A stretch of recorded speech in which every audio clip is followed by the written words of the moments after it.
Aminin mo, naging mas makulay ang buhay mo dahil sa araw-araw na panonood mo ng Danjoy. O, di ba? Sa ano ba, suporta ng Kalingap, mas naging makulay ang buhay natin. Yes or no? Yes or yes. Anyways, hi, wow life, another video, another share guys, another POV. So ngayon guys, magbibigay tayo ng point of view dito. Pag-uusapan natin at papakialaman natin ang magjowa. Ay, magjowa sana all. Yes, walang iba, Danjoy. Our vitamin D, our daily dose of vitamin D ay talaga namang grabe yung relationship goal nila ngayon. Napaka-chill lang. Anyways, bago ang lahat, don't forget to support and subscribe Kuya Val Santos Matubang at na vlog Kalingap Rab at sa lahat ng team Kalingap. Syempre guys, salamat sa support at pagmamahal nyo sa aming mga Kalingap reactors. Yes na yes. Maraming salamat sa mga umorder ng ating sabon at sa mga gustong subukan ng ating sabon. Please message me sa aking FB, Miss M's Live. So, this is it, guys. Oh my God.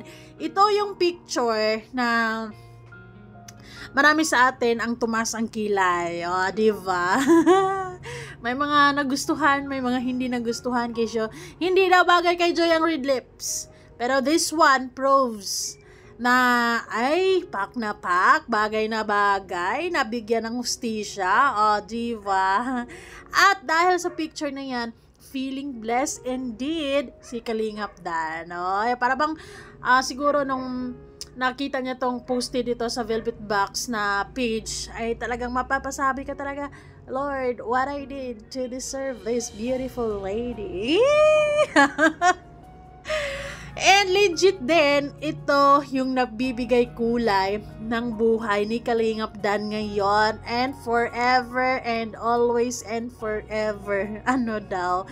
Anyways, guys, sa page ng Velvet Box, nung nakarang araw actually ay pinusto, nagkukulitan sila Kalingap Dan at saka si Joy, at ito yung papakialaman natin. At dadako na rin tayo sa interview ni Kuya Neil kay Kalingap Dan patungkol sa kanilang relasyon. Aba, matindi talaga to.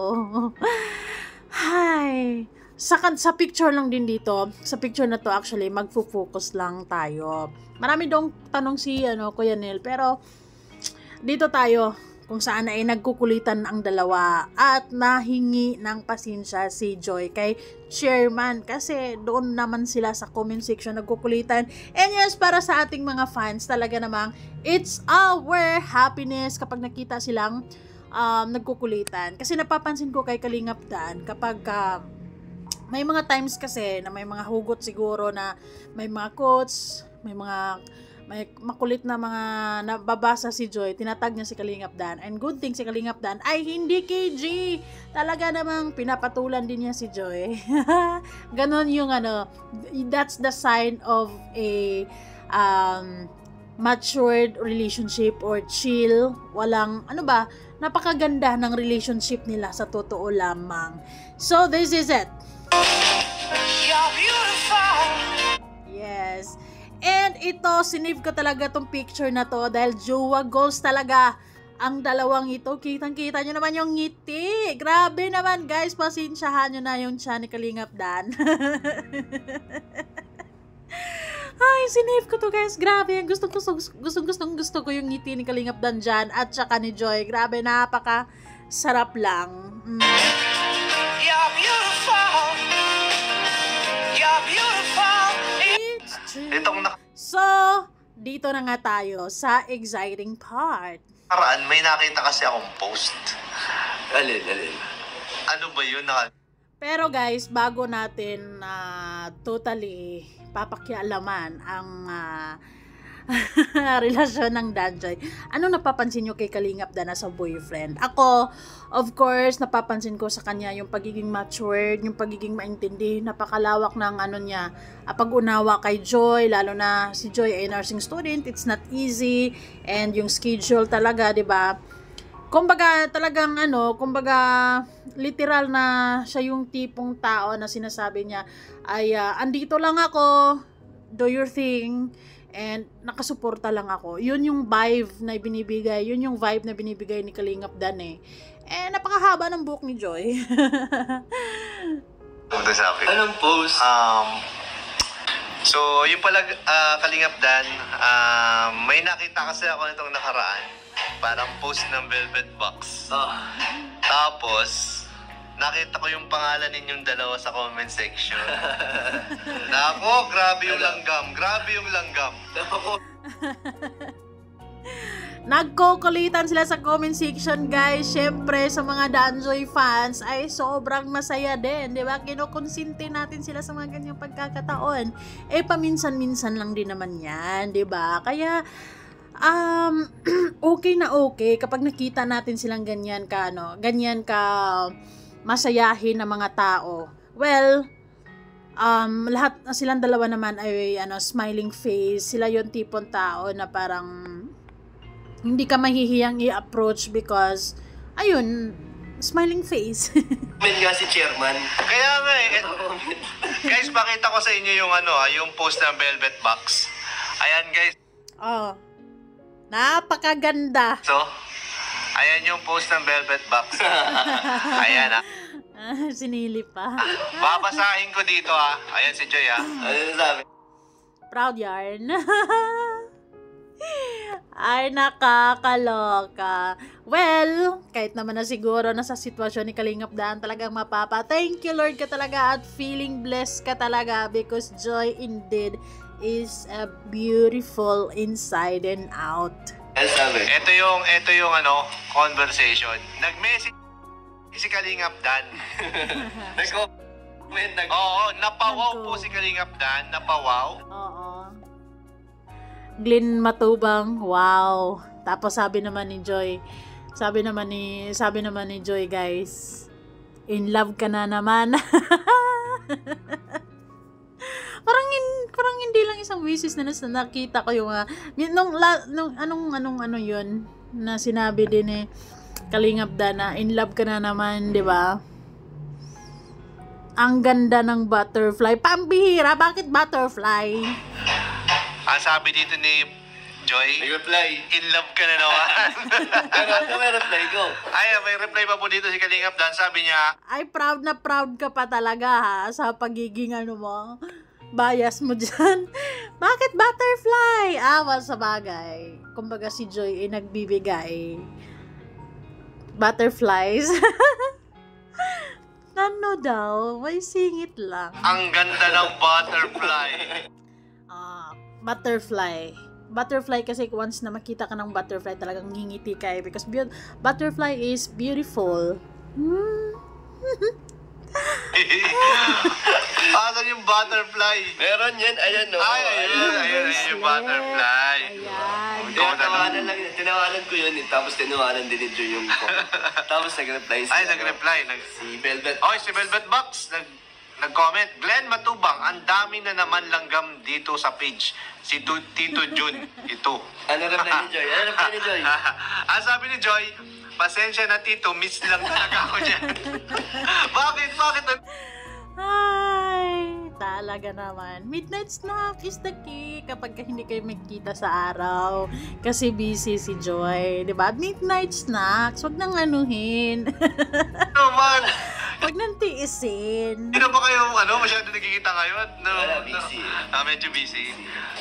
May pasok pa sila? Oo, parang wala nga daw silang bakasyon. Well, actually, napapansin ko kay Kalingap Dan, he is very proud to have Joy in his life, di ba? Nag-aaral talaga sila kahit walang pasok. Grabe. Pukpukan. Sabi ko dyan. Grabe daw talaga yung mga nursing students very serious ang course na yan and talagang pang matalino yan.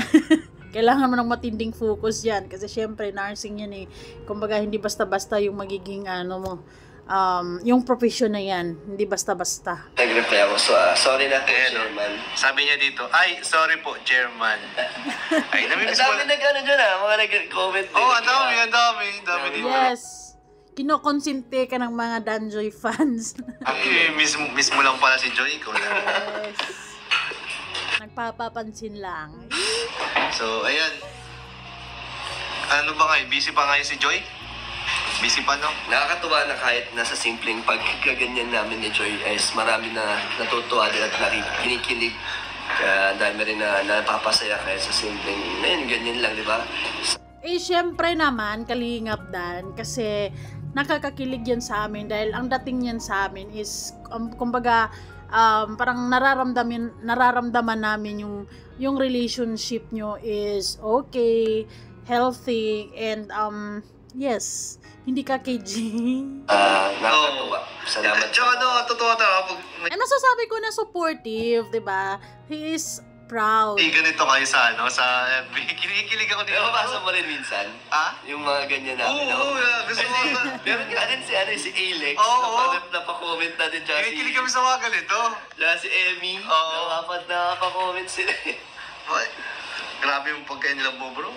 Alam ni Francine, ni Joy. Ayan, no? Siyempre naman, Kuya Nel, talagang hindi naman niya jujuwain yan kung hindi in love. Love na love. Seryoso na nga yan sa buhay ngayon Marami nang naiisip na business para, di ba, para ready na. Pagka-graduate ni Joy, 4 years, ayun, apply, trabaho, so ready na rin siya, financially stable, emotionally stable, mentally stable. Ay, nako. Very able to make a family with Joy, of course. Tapos, grabe, miss mo lang pala, bro. Anong ginagawa mo ngayon kung namimiss mo si Joy? Ano lang, update lang. Nagti-TikTok. Tinitingnan si Joy sa TikTok. Habang busy siya, free time naman niya, nagsasabi naman yan. Gaano ka kadalas mag-update kay Joy? Siguro na pag di siya ganun ka-busy, minsan nag-chat ako, pag nag-reply lang siya, tsaka na ako mag-chat. So, I can feel it na kumbaga, hindi siya may mga boyfriends kasi, may tendency kasi na once na mag-chat sila, kapag hindi ka makapag-reply agad-agad, magiging war na yan, magiging, yun na yung pag-aawayan nyo. Kasi ba't tagal-tagal mo, bakit kahit alam naman niya in the first place na may trabaho ka, or, ayun, katulad niyan, estudyante.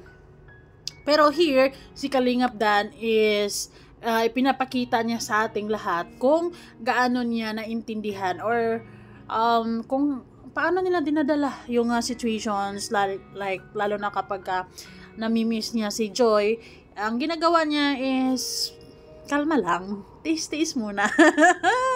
Malamang, di ba? Kasi baka ayoko i-flood siya, ayoko iskulitin baka mamaya nag-aaral, sa cellphone pa naman siya lagi nagbabasa. Yes, so Oo, kasi like for example kung 'di ba, ayun yang kasi grabe yung tiwala din ni Kalingap Dan kasi sinasabi nga niya dito na kapag free time naman na yan is magcha-chat naman yan sa akin, 'di ba? Give and take. Antayin ko lang siya mag-reply para hindi nakaka-istorbo sa akin. Parang pinapauna mo siya para at least alam mo na bakante siya noong time na yun. Nagme-message naman ako, parang kunyari, chat ko lang siya ng Hi love. Bakit love? Hi be, kain ka naman na dyan. Huwag ka magpapalipas ng gutom. Huwag ka masyadong huwag hayang magutom ang bebe ko. Yung kamusta or anong ginagawa. Pag walang reply, edi alam ko na busy. Kasi nag-reply yung pag hindi na busy. Diba? Ang sarap lang sa feeling na your boyfriend. Ito yung advantage kapag nakakapag-relasyon ka ng mas may edad sa'yo or mas matanda sa'yo ng kaunti lang naman. Kasi they are more matured and understanding, 'di ba? Kasi kung bata-bata lang, like kung kaedad mo lang, kapag hindi ka lang makareply kung ano-ano nang iniisip, tapos nakakapagod din kasi sa isang relationship na walang